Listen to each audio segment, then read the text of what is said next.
बिस्मिल्लाहिर्रहमानिर्रहीम। BS education 4th semester, इसका आज हमारा लेक्चर नंबर 25 है। अब इसके अंदर अगर आपको याद हो तो लेक्चर नंबर 24 के अंदर हमने एक्सरसाइज 6.8 के कुछ सवाल किए थे। अब वही सिलसिला आगे चलाते हैं। अब हम एक्सरसाइज 6.8 का question number 5, question number 6, question number 8 और 10 जो है यहाँ डिस्कस करेंगे। अब पहले चलते हैं क्वेश्चन नंबर 5 की तरफ। अब इसमें जो क्वेश्चन 5 की स्टेटमेंट है, कह रहा है सम दिस सीरीज, और सीरीज हमें गिवन है। सीरीज जो है 2 plus bracket 1 minus iota plus 1 over iota plus so on up to 8 terms. यानी हमने इस सीरीज की, इस ज्योमेट्रिक सीरीज की 8 टर्मों का सम मालूम करना है। ठीक है, sum the series up to 8 term. ये आपके पास सीरीज है। अब इसमें देखिए आपके पास जो a1 है, a1 this is equal to 2। ठीक हो गया। इस केस में जो a1 है फर्स्ट टर्म वो 2 है। r निकाल सकते हैं। r क्या होता है? r is equal to a2 और a1। ठीक है जी। तो a2 1 minus iota divide by 1, यानी a1 जो है दिस 2, तो r is equal to 1 minus iota by 2। और n कितना है? a, n is equal to 8। ठीक है, तो ये हम जानते हैं हमारे पास फॉर्मूला Sn का है, इसको अप्लाई करेंगे। Sn is equal to a into 1 minus r की पावर n और 1 माइनस r, जब r 1 से छोटा होता है। ठीक है, अब इसमें आपके पास जो r है ये 1 से लेस है। ये r जो है अगर इसको मुक्सर करें तो ये आ जाएगा 1/2 अंडर रूट, 1/2 अंडर रूट, जो कि हमेशा 1 से छोटा होगा। ठीक है जी। अब इसमें आपने पुट कर देना है n को 8, a1 को आप 2 पुट करेंगे, r को पुट करेंगे 1 माइनस आयोटा बाई 2। तो n को जब 8 पुट करेंगे तो s8 sum of 8 term this is equal to a1 क्या है? This is 2। ठीक है जी। a1 जो है वो आपके पास 2 है, कीमत दर्ज कर दी हमने। फिर 1 माइनस r की पावर n, यानी इसकी पावर एज ए होल जो है वो 8 हो जाएगी, तुमने 8 लिख दी है, divide by 1 minus r, 1 minus r। ठीक है जी। अब इसको जब सिंपलीफाई करेंगे तो ये हो जाएगा 1 minus iota raise to power 8 divide by 2 raise to power 8। और नीचे आपके पास जो डिनोमिनेटर है यहाँ पे आ जाएगा, इसके एलसीएम 2 आ जाएगा, यहाँ 2 नफी माइनस 1 शिफ्ट करेंगे -1 और प्लस आयोटा। और जब इसको सिंपलीफाई करेंगे हमारे पास आ जाएगा, ये आ जाएगा 1 प्लस आयोटा बाय 2, जो आपका डिनोमिनेटर है। ठीक है, अब चलते हैं इस पे दोबारा। ये आ जाएगा 1 माइनस, अब इसको सिंपलीफाई करते हैं यहाँ पे 1 minus iota raise to power 8। अब इसे लिखेंगे 1 minus iota raise to power 8 whole 8, 1 minus iota whole raise to power 8 है, इसे लिखेंगे 1 minus iota as whole power 2, फिर इसका 4 पावर 4 लेंगे, नहीं इसका स्केयर ले लेंगे, फिर पावर इसकी 4 ले लेंगे। ठीक है, 1 माइनस आयोटा होल की पावर 8 है ना, तो इससे मुक्सर करने के लिए लिखेंगे पहले हम 1 माइनस आयोटा का स्केयर और होल की पावर 4। ठीक है जी। अब इस पे फार्मूला अप्लाई कर देंगे, a नफी b होल स्केयर वाला, तो a का स्केयर प्लस b का स्केयर नफी 2ab। ठीक है, तो अब आपके पास ये 1 प्लस आयोटा स्केयर नफी 2 आयोटा। अब आयोटा स्केयर क्या होता है? -1, तो 1 माइनस 1 नफी 2 आयोटा। अब 1 1 कैंसिल, तो यहाँ बचेगा नफी 2 आयोटा होल की पावर 4। ये 4 वैसे साथ चल रही पावर। ठीक है, और नफी 2 की पावर 4 ले, ये आ जाएगा 16, और आयोटा रेज़ टू पावर 4 ले, ये आ जाएगा 1। So 1 minus iota raise to power 8 is equal to 16। अब यहाँ पे नेक्स्ट स्टेप में आपने S8 जो निकालना है, S8 is equal to 2 into 1 minus, ये क्या है? ये 16 है, और 2 की पावर 8 कितनी है? 256। ठीक है, और इसको जब ऊपर शिफ्ट करेंगे तो ये आ जाएगा 2 ओवर 1 प्लस आयोटा, इसका एलसीएम आ जाएगा 256, 256 नफी 16। ठीक है, तो ये आ जाएगा आपके पास 4 ओवर 1 प्लस आयोटा ये वाला, और साथ आएगा 240 बटा 256। और जब इसको सिंपलीफाई करेंगे तो ये आ जाएगा 15 बटा 4 इंटू 1 प्लस आयोटा। तो ये आपका आंसर है। इसको चाहे तो मुझे सिंपलीफाई कर सकते हैं, वरना ऐसे ये भी इसका जवाब ठीक है, मुझे इसको सिंपलीफाई करने की जरूरत नहीं है आपके लिए। ठीक हो गया। अभी आपके पास एक क्वेश्चन नंबर 5 था, जहां पे हमने इस सीरीज की 8 टर्मों का सम मालूम करना था। अब हम चलते हैं क्वेश्चन नंबर 6 की तरफ। इसके मुख्तलिफ पार्ट हैं। इसमें पहला पार्ट हम कर रहे हैं, कह रहा है फाइंड ए वल्गर फ्रैक्शन, इसे कहते हैं common fraction equivalent to the following recurring decimal. अब ये पहले हम एग्जांपल कर चुके हैं। ये जो रिकरिंग डेसिमल है, ये लफ्ज रिएक्टर से है, इसके माने ये है। अब ये जो डेसिमल है ये 1.3 पे डॉट है, 4 पे डॉट है, 1.3 पे डॉट है, 4 पे डॉट है। इससे अगर आपको याद हो, पहले भी हम कर चुके हैं। तो ये जो इससे मुराद ये है कि 1.343434, यानी ये सिलसिला चल रहा है, यानी 2 डिजिट जा रिपीट हो रहे हैं, ये कर रहे हैं, और ये सिलसिला चल रहा है। तो इसे लिखेंगे हम, we can write it as 1 1 0.3 के 3 पे डॉट है, 4 पे डॉट है, 1.34 34 34 34 34 एंड सो ऑन, यानी ये सिलसिला चल रहा है, ये खत्म नहीं हो रहा।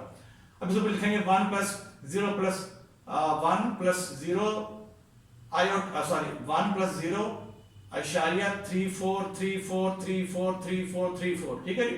अब 1 लिखा है, दैट इज 1 प्लस, अब इसको लिख लें आप 0 प्लस 0 आयोटा 0 डॉट 0 इशारिया 34 जमा 0 इशारिया 0 0 34 सो ऑन जमा 0 इशारिया 0 0 0 34 एंड सो ऑन।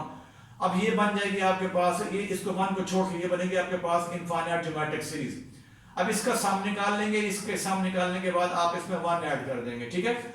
अब इसके सम के लिए हम जानते हैं, ये फार्मूला हमारे पास है, ये आपके पास इनफाइनाइट ज्योमेट्रिक सीरीज है, तो इसका सम s infinity is equal to a1 और 1 minus r। इस केस में जो a1 है दिस इज 0.34 0.34 0 इशारे 34 और r निकालेंगे तो a2 और a1 तो जो क्या आ जाएगा 0 इशारे 01, ये आपके पास r आ जाएगा, ठीक है। तो आप इस पे ये फार्मूला अप्लाई करेंगे s infinity a1 और 1 minus r, तो ये आ जाएगा 0.34 और 1 minus इशारे 01, तो ये जब सिंपलीफाई करेंगे तो ये आ जाएगा 0 इशारे 34 0 इशारे 99, तो ये बनेगा 34/99 34 over 99, ठीक है। तो आपके पास इसका जो सम आ गया वो आ गया 34/99। अब इसमें आप 1 ऐड कर दें, इसको a का नाम दे लें, तो therefore a will become a की शेप हो जाएगी 1 प्लस 34 over 99, और जब इसका एलसीएम लेंगे सिंपलीफाई करेंगे तो ये आ जाएगा हमारे पास 133 over 99। तो लिहाजा ये हमारे पास जो रिकरिंग डेसिमल था इसको हमने कन्वर्ट कर दिया है कि इसके अंदर वल्गर फ्रैक्शन, जैसे कहते हैं कॉमन फ्रैक्शन, तो आपका ये जो है ना सिंपल कसर है, कॉमन फ्रैक्शन है 133/99, ठीक है। ये अब ये जो आपके पास रिकरिंग डेसिमल है तो ये बराबर है किसके 133/99, जो आपकी ये कहलाएगी वल्गर फ्रैक्शन, और इसे कहेंगे कि ये सिंपल फ्रैक्शन है। फाइंड अ वल्गर फ्रैक्शन, जैसे कहते हैं कॉमन फ्रैक्शन भी कहते हैं, ठीक है। तो ये हमारा जवाब है। इस तरीके से हम इसका जुज़ नंबर 1 हमने कर लिया, जुज़ नंबर 2 और 3 कर लेंगे आप, ठीक है। और फिर हम चलते हैं आगे हमारा क्वेश्चन नंबर 8 है और 9 है। अब देखिए एक्सरसाइज हमारे पास 6.8, इसका क्वेश्चन नंबर 8 है। यहाँ पे कह रहा है if y is equal to, y given है हमें, if y is equal to x/2 plus 1/4 x square plus 1/8 x cube plus so on, ठीक है जी। और ये भी गिवन है हमें कि x जो है दैट लाई बिटवीन 0 and 2, यानी x जो है 2 से क्या है छोटा है और x 0 से बड़ा है। Then prove that x is equal to 2y over 1 plus y, ठीक है जी। अब हमें x पे ये कंडीशन गिवन है और ये जो है हमें y is equal to x/2 plus 1/4 x square plus 1/8 x cube plus so on, ठीक है। तो ये हमें जो है ना सीरीज गिवन है, हमने शो ये करना है, यहाँ पे x पे कंडीशन ये है, हमने प्रूव ये करना है, शो ये करना है x is equal to 2y over 1 plus y, 2y over 1 plus y। तो इसके लिए यूं करते हैं कि जो हमें गिवन है इसको हमने पहले लिख लेना है, y is equal to 1/2x plus 1/4 x square plus 1/8 x cube plus so on। अब यूं करना है कि इसकी दोनों साइड में 1 ऐड कर दें, इधर भी 1 ऐड कर, इधर 1 ऐड कर दिया हमने। तो 1 plus y is equal to 1 plus 1/2x plus 1/4 x square plus so on, ठीक है जी। अब अगर आप इसको ऑब्जर्व करें तो इसकी जो राइट हैंड साइड है दिस वन, a की राइट हैंड साइड जो है, right hand side of a is infinite geometric series. ये क्या है? इनफाइनाइट ज्योमेट्रिक सीरीज, और हम इसका सम मालूम कर सकते हैं। इसके लिए फॉर्मूला हम ऑलरेडी उससे फेमिलियर हैं, वो फॉर्मूला क्या है? s infinity is equal to a1 और 1 minus r, ठीक है जी। तो अब इसका राइट हैंड साइड का सम निकालने के लिए इसमें a1 जो है 1 हो जाएगा, r जो है a2 और a1 जो कि r जो है ये आ जाएगा 1/2 x, यानी x/2 जो है r is equal to x/2, ठीक है। अब हमें गिवन है कि x जो है वो 2 से छोटा है और 0 से बड़ा है, तो इसको आप थ्रू आउट 2 पे डिवाइड कर दें, यहाँ भी यहाँ भी यहाँ भी, तो इट मीन x/2 जो है 1 से लेस हो जाएगा, ठीक है। तो देयरफॉर इस पे ये फार्मूला अप्लाई कर सकते हैं, ठीक है। इसका सम मालूम कर सकते हैं, आप जो x/2 है और x/2 जो 1 से लेस है, ठीक है जी। r equal to x/2 this is less than 1, so we can apply this result. इसका सम निकाल सकते हैं किसका? राइट हैंड साइड का, a की राइट हैंड साइड का, s infinity a1 और 1 minus r this is equal to 1 over 1 minus x/2, और जब इसको सिंपलीफाई करेंगे तो ये आ जाएगा 1 over, अब नीचे जो और डिनोमिनेटर इसमें से क्या आ जाएगा 2 टो नफी x, ठीक है। अब इसको ऊपर ले लेंगे 2 को, तो 2 over 2 नफी x, तो ये आपके पास राइट हैंड साइड का सम है, a की राइट हैंड साइड का, ठीक है। अब ये आप जो सम है a की राइट हैंड साइड का इसमें दर्ज कर देते हैं यहाँ पे, ठीक है। नाउ a विल बिकम अब लेफ्ट हैंड साइड तो 1 प्लस वाई रह गया, 1 plus y as it is, this is equal to sum, ये आया था इसका, तो सम 2 ओवर 2 नफी एक्स। अब इसको जरा दे दें, इसको इधर ले आए, इसको बटे में लेके आते हैं, इसको इधर लेके आए, इसको उधर ले जाए, तो 2 नफी x over this is equal 2 over 1 plus y. ठीक हो गया। अब क्या करना है आपने, अब यहाँ पे x को इधर शिफ्ट करना है और इसको इधर ले जाना है, 2 नफी 2 ओवर 1 प्लस वाई। ठीक हो गया।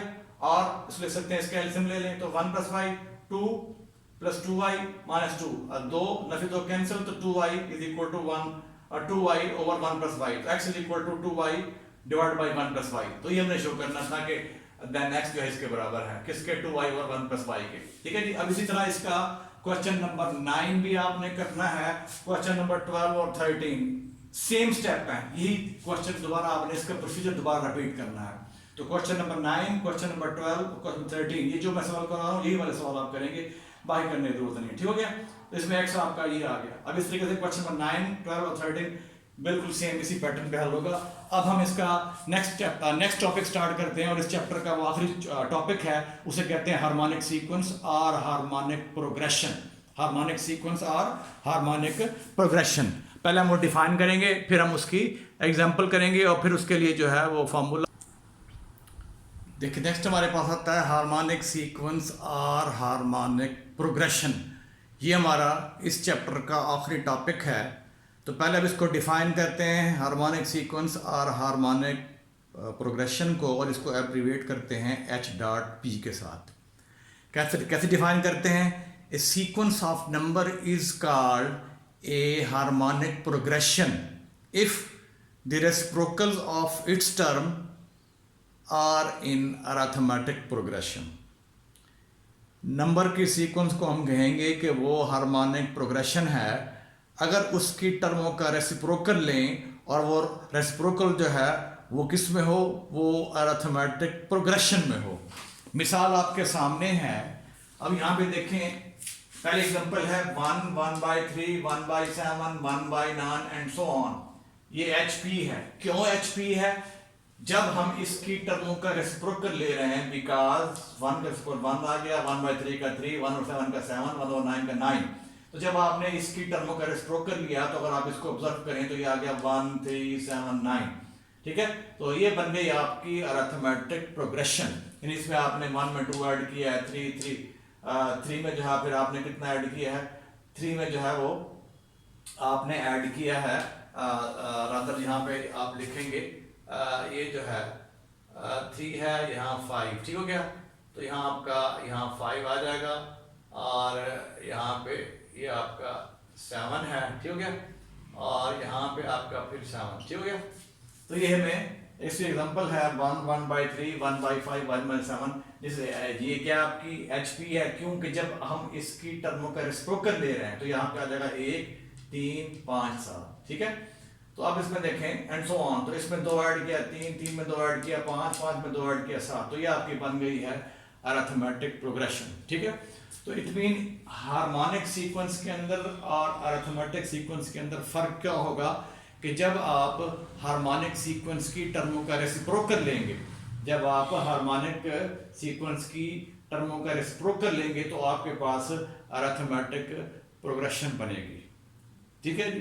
अरिथमेटिक सीक्वेंस बनेगी, या यूं कह सकते हैं कि जब आप हार्मोनिक सीक्वेंस की टर्मों का रेसिप्रोकल लेंगे, तो हमारे पास क्या आ जाएगी, ये आ जाएगी अरिथमेटिक सीक्वेंस आ जाएगी। अब इसकी दूसरी एग्जांपल देखें, 1/5, 1/2, 1/5, 1/8 सो ऑन। ये HP है। क्यों HP है ये? अगर आप इसको ऑब्जर्व करें, तो जब इनकी टर्मों का बिकॉज जब इसका रेसिप्रोकल ले रहे हैं आप, तो ये आ जाएगा 2, 5, 8 एंड सो ऑन। तो ये आपकी AP बन रही है। देखिए इसमें आप AP क्यों है, इन दो का डिफरेंस 5, 3, इन दो का डिफरेंस 3 एंड सो ऑन। ठीक है। इट मीन ये जो आपकी सीक्वेंस है, दिस इज हार्मोनिक प्रोग्रेशन, ये हार्मोनिक सीक्वेंस। ठीक है। तो फिर सुन लें, दोबारा मैं रिपीट करता हूँ, हार्मोनिक सीक्वेंस और हार्मोनिक प्रोग्रेशन, इसको एब्रीवेट करते हैं H.P के साथ। अब इसे डिफाइन कैसे करेंगे, a sequence of number is called a harmonic progression, ये harmonic sequence if the reciprocal of its term are in arithmetic progression. यानी अगर आप उसकी टर्मों का रेसिप्रोकल लें, तो वो किस में आए, वो आ जाए अरिथमेटिक सीक्वेंस के अंदर या अरिथमेटिक प्रोग्रेशन के अंदर। अब ये इसके पहले एग्जांपल दिया हमने 1, 1/3, 1/5, 1/7 सो ऑन। इसे क्या हम कह रहे हैं एचपी है। क्यों एचपी है? जब हम इसकी टर्मों का रेसिप्रोकल लेंगे तो ये आ जाएगा 1, 3, 5, 7 एंड सो ऑन। तो ये अगर आप इसको ऑब्जर्व करें तो दिस इज योर एपी। ठीक है, एक और एग्जांपल देखें तो यानी यहाँ से कह सकते हैं कि जो एचपी और एपी हैं they are reciprocal of each other. यानी अगर आप एचपी की टर्मों का रेसिप्रोकल लेंगे आपको एपी मिलेगी, और जब एपी की टर्मों का रेसिप्रोकल लेंगे तो आपको एचपी मिलेगी। ये दूसरी एग्जांपल है 1/2, 1/5, 1/8 सो ऑन। ये आपकी एचपी है। क्यों एचपी है? जब हम इसकी टर्मों का रेसिप्रोकल लेते हैं बिकॉज 2 इसका रेसिप्रोकल 2, इसका 5, इसका 8 एंड सो ऑन। तो ये आपके पास बन जाएगी अरिथमेटिक प्रोग्रेशन। अब इसमें एक बात याद रखें, तो इसमें जो अहम बात वो ये है कि इसमें जो आपने nth टर्म के लिए फार्मूला यूज करना है वो एपी वाला फार्मूला ही यूज करेंगे। ठीक है जी। तो जस्ट हम क्या करेंगे, पहले हम फर्ज किया हमें कहता है आपको एचपी गिवन है, कहता है हमें उसकी 8वीं टर्म मालूम करनी है। तो आपने क्या करना है, पहले उसको एपी में कन्वर्ट कर लें। जो आपको एचपी गिवन है ना उसको एपी में कन्वर्ट कर लेंगे और उस एपी की आप मालूम कर लेंगे 8वीं टर्म। फिर उस 8वीं टर्म का लेंगे रेसिप्रोकल। जब उसका रेसिप्रोकल लेंगे तो आपके पास एचपी की 8वीं टर्म बन जाएगी। अब इसकी एग्जांपल है पहली, कह रहा find the nth term and 8th term of the HP. ये आपके पास एचपी है 1/2, 1/5, 1/8 एंड सो ऑन। ये क्या है? ये एचपी है। हमने इसकी nth टर्म मालूम करनी है और मालूम करनी है इसकी 8th टर्म। ठीक है, अब इसके करस्पॉन्डिंग जो एपी आएगी वो आ जाएगी 2, 5, 8 सो ऑन। ये आपके पास एपी आ जाएगी। अब हम यूं करते हैं, इस एपी की मालूम कर लेते हैं 8वीं टर्म, इसकी पहले मालूम कर लेते हैं nth टर्म और फिर उसका लेंगे रेसिप्रोकल, तो वो हमारे पास इस एचपी की आ जाएगी nth टर्म। ठीक है जी। फिर आप इस एपी की मालूम कर लेंगे 8वीं टर्म और फिर उसका लेंगे रेसिप्रोकल, तो आपके पास वो इस एचपी की 8वीं टर्म आ जाएगी। ठीक है, तो हमने क्या करना है, फार्मूला वो यूज करना है एपी वाला। तो इसमें देखा आपके पास एपी है, A1 कितना है 2, D कितना है 3। हमने क्या मालूम करना है, AN of HP, AN of यानी nth टर्म मालूम करनी है। ठीक है, सॉरी nth टर्म मालूम करनी है किसकी? एपी की। ठीक है, और फिर हमने 8th टर्म मालूम करनी है एपी की। फिर हम क्या करेंगे, हम जो हमने AN मालूम की एपी की, इसका लेंगे रेसिप्रोकल, तो हमारे पास बन जाएगी AN ऑफ एचपी बन जाएगी। वो बनेगी nth टर्म एचपी की। फिर इसका रेसिप्रोकल लेंगे किसका? जो हमने 8th टर्म निकाली है एपी की, इसका फिर लेंगे रेसिप्रोकल, तो हमारे पास 8th टर्म आ जाएगी किसकी? एचपी की। ठीक है, अब देखें फार्मूला हम वो इस्तेमाल कर रहे हैं एपी वाला। तो AN is equal to A1 plus N1 into D। अब यहाँ पे A1 कितना है 2, N कितना है 3, तो AN is equal to 2 plus n minus 1 to 3, तो ये हो जाएगा this is equal to 2 plus 3n minus 3। उसे करें तो 3n minus 1, तो this is your nth term. तो an ऑफ ap, an किसका? ऑफ ap, वो कितना आया 3n नफी 1। अब हमें किसका मालूम करना है? हमें मालूम करना है hp का nth टर्म। तो आप क्या करेंगे, अब इसका लेंगे reciprocal, hence an of hp। इससे ध्यान रखना लाजमी तक पता चले ये n ये एम जो है एपी को यूज कर रहा है के लिए यूज कर रहे हैं हम, ब्रैकेट लिख दिया हमने, और ये एम जो है ये रिप्रेजेंट कर रहा है nth term of the HP. Hence an of HP equal क्या हो जाएगा, इसका रेसिप्रोकल तो 1/3n नफी 1। ठीक है, अब हम मालूम करना चाह रहे हैं इसकी 8वीं टर्म। ठीक है, किसकी? एपी की 8 टर्म मालूम कर लेंगे, जो कि आपके पास 23 आएगी। इसमें पुट कर देंगे ना n को 8, तो ये बन जाएगा A8 is equal to AP की 8 टर्म जो कितना आ जाएगी 23। ठीक है जी, तो आप उसका लेंगे रेसिप्रोकल, तो A8 ऑफ एचपी जो बनेगी 1/23। ठीक है, तो याद रहे इसमें फार्मूला हमने एपी वाला ही इस्तेमाल करना है। ठीक है, अगर आपको वो एचपी देता है और वो कहता है उसकी आप 10वीं टर्म मालूम करें, आप उसकी 12वीं टर्म मालूम करें, 8 टर्म मालूम करें, तो क्या करना होगा, आप सबसे पहले उसकी करस्पॉन्डिंग टर्म लिखेंगे, फिर उस करस्पॉन्डिंग टर्म से आप उसकी जो भी वो टर्म पूछ रहा है, वो n टर्म पूछ रहा है तो n टर्म निकाल लेंगे, और फिर उस n टर्म निकाल लेंगे एपी की, और फिर उसका ले लेंगे रेसिप्रोकल, तो वो आपके पास n टर्म बन जाएगी एचपी की। ठीक है, इसलिए जो टर्म जो पूछता है बल्कि कह रहा है पूरा कह रहा है 12वीं टर्म मालूम करें किसकी? एचपी की, तो आपने करस्पॉन्डिंग एपी की 12वीं टर्म मालूम कर लेनी है और फिर उसका लेंगे रेसिप्रोकल, तो हमारे पास उस वो जो रिक्वायर्ड 12 टर्म है या जो भी टर्म कह रहा है वो एचपी की वो आ जाएगी। ठीक है, तो इसका तरीका बड़ा सिंपल है और इसका ताल्लुक जो है बराह रास्त अरिथमेटिक प्रोग्रेशन से है या अरिथमेटिक सीक्वेंस से है, और फार्मूला वही इस्तेमाल करेंगे जो हमने एपी के अंदर इस्तेमाल किया था। ठीक है, तो ये हमारा जो है ना ये आखिरी जो है ये आज लेक्चर का आखिरी टॉपिक है, जिसका हम इंशाल्लाह इसको जो है ना इसकी कुछ सवाल करेंगे एक्सरसाइज से और अरिथमेटिक हार्मोनिक मीन डिफाइन करेंगे, और फिर आखिर में relation between arithmetic mean, harmonic mean, geometric mean जो है वो डिस्कस करेंगे। और फिर यही हमारे जो टॉपिक रह गए हैं इनको हम इंशाल्लाह नेक्स्ट 1 और 2 लेक्चर में ख़त्म कर देंगे। ठीक है जी। आपका जो मिड जो होगा वो चैप्टर नंबर 4 और 5 में से सॉरी 6 में से जो हम पढ़ रहे हैं जब ख़त्म करेंगे जो हम, ठीक है। मिड आपका जो है वो अक्टूबर के 2nd वीक में एक्सपेक्टेड है। क्लियर हो गया ये। फिर सुन लें जो मिड आपका होना है वो चैप्टर 4 जो हमने किया है वो बुक फर्स्ट का, और चैप्टर 6 जो कर रहे हैं हम बुक फर्स्ट का एफएससी वाली एफएससी की जो मैथ की बुक है, तो जो हम इसके जितने भी लेक्चर कर लेंगे वो 26 बने 27 बने वो सारे इसमें शामिल होंगे। क्लियर हो गया ये। अब फिर अगर किसी क्वेश्चन है तो मैंने कल बताया था आपको कि मुझे जो है ना अगर वो मुल्तान का रैशी है तो मुझे 12:15 से 1:15 में डेली कॉलेज में होता हूँ, दोपहर को स्टाफ रूम में, तो वहाँ मुझसे मिल ले, सवाल मुझसे बराह रास्त फिजिकली पूछ ले, उसको जवाब मिलेगा। अगर नहीं तो फिर मुझे व्हाट्सएप कॉल कर ले या अपने मैसेज कर दे, मैसेज के जरिए उसको जवाब मिल जाएगा। चैलेंज ठीक है जिसको आपने तैयार करना है या फिर टॉपिक है, इंशाल्लाह फिर नेक्स्ट लेक्चर में आपसे बात होगी। अल्लाह हाफिज़।